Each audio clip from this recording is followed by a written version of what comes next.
আসসালামু আলাইকুম। আমি হুমায়রা, দশম শ্রেণীর একজন শিক্ষার্থী। কিছুদিন আগে আমি আর আমার বান্ধবী নাদিরা একটি স্থানে বসে গল্প করছিলাম। এখন আমরা গল্প করতে করতে এমন একটি বিষয়ে এসে পৌঁছালাম যে বিষয়টি আমাদেরকে অনেক চিন্তায় ফেলে দিল।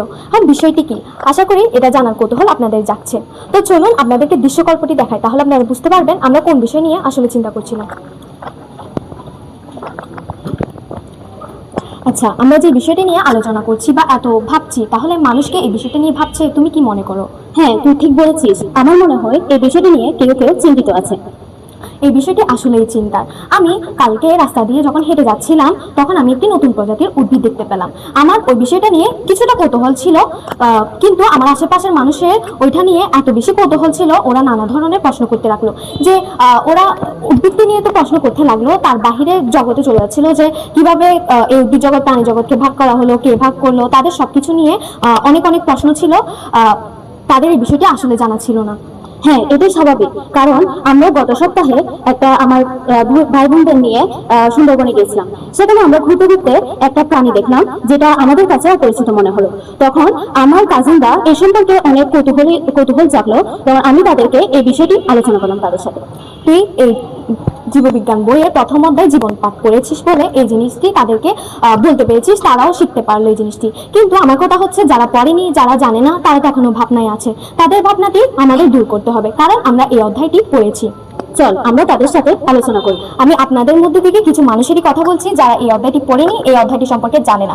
তাদের নিশ্চয় তারা এখনো ভাবনার মাঝে আছে, তারা চিন্তা করছে প্রতিদিন এই জিনিসটি নিয়ে, যে এভাবে কিভাবে ভাগ করা হলো, কে ভাগ করলো এই জিনিসগুলোকে। আসলে আসলে উদ্ভিদের সব নাম কেন এক হয় না, আর প্রাণীর সব নাম কেন এক হয় না, কেন তাদের নাম আলাদা হয়, কে ভাগ করেছে এই জিনিসগুলো।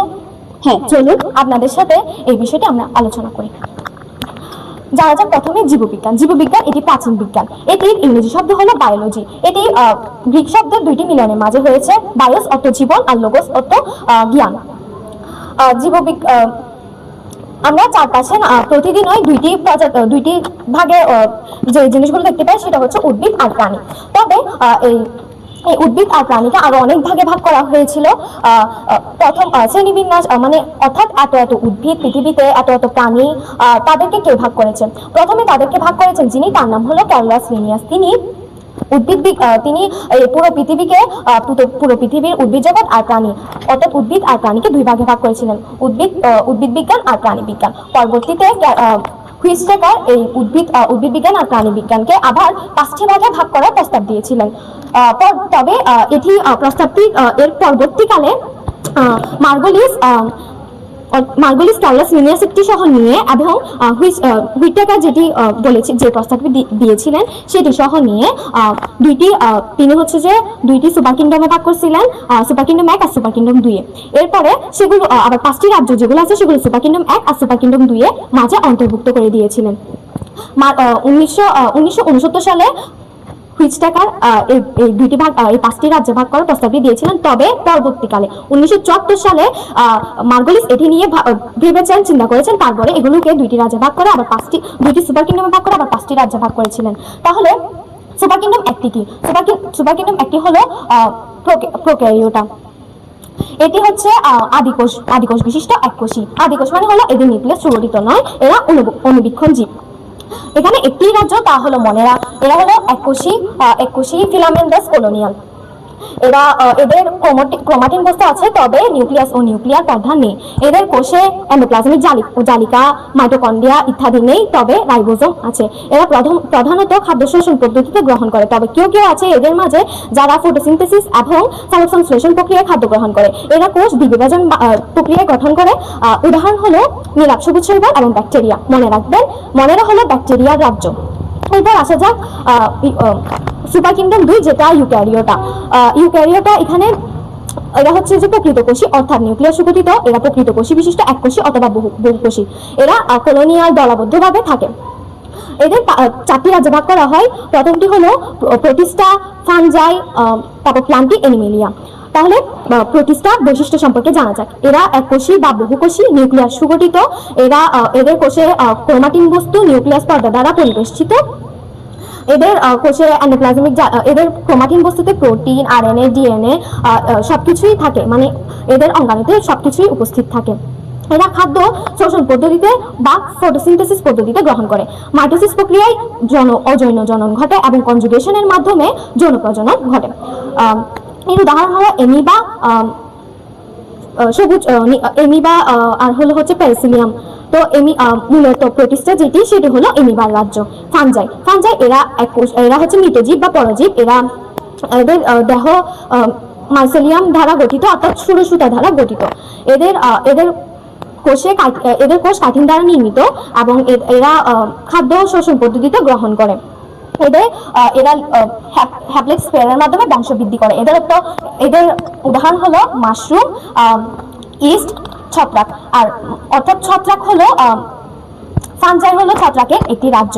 আচ্ছা, আমি তো এতক্ষণ আপনাদেরকে নিম্ন শ্রেণীর জীবগুলি সম্পর্কে বললাম, কিন্তু উদ্ভিদ প্রাণী অর্থাৎ আমরা কোন পর্যায়ে পড়ি, আমরা কোন জগতে পড়ি বা কোন রাজ্যের মাঝে পড়ি, এবং নিউক্লিয়াস সুগঠিত আরো উন্নত শ্রেণী যারা আছে তাদের সম্পর্কে আমার পরের সহপাঠী আপনাদেরকে বলবে। আমাদের এই বৈচিত্র্যময় পৃথিবীতে রয়েছে ক্ষুদ্র থেকে বৃহত্তর পর্যন্ত জীব।